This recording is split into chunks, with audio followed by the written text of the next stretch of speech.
मेरा ये मानना है कि अगर वाकई में वो सेक्युलर हैं तो धर्म की आड़ में ना लड़ें, मुद्दों के आधार पर लड़ें।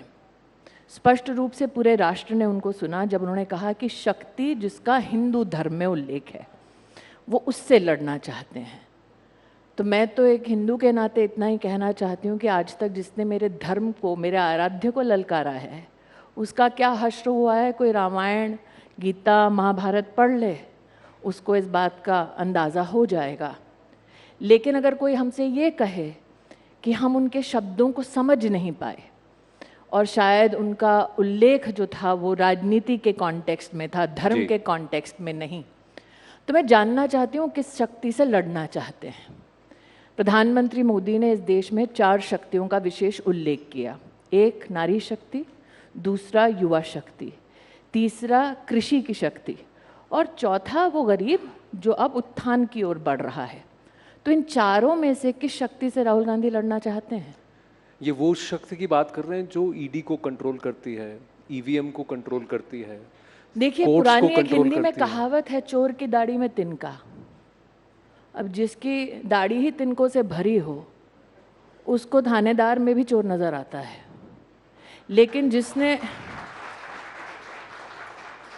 चौकीदार शब्द के इस्तेमाल के लिए सुप्रीम कोर्ट में माफ़ी मांग ली हो उसको ये फॉल्स ब्रवाडो शोभा नहीं देता। वो इलेक्टोरल बॉन्ड्स का जिक्र कर रहे हैं। वो ये कह रहे हैं कि बीजेपी उगाही पार्टी है।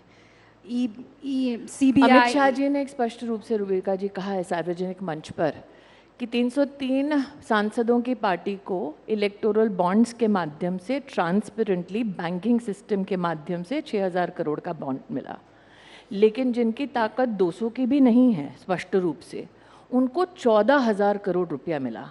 तो मेरा पलटवार ये है कि ऐसी कौन सी उगाही कत्ती राहुल गांधी छोड़ गए हैं कि उनके पास 14,000 करोड़ रुपया है। लेकिन वो ये कहते हैं कि वोटर तो हमें वोट करता है लेकिन राजा की जान ईवीएम में है। देखिए, जो राजघराने में पैदा हुआ हो, जिसने उपहास उड़ाया हो एक ऐसे व्यक्ति का जो एक ज़माने में चाय वाला हुआ करता था, ये तो राजनीति की कैसी माया है कि अब उसको वो चाय वाला राजा दिखता है।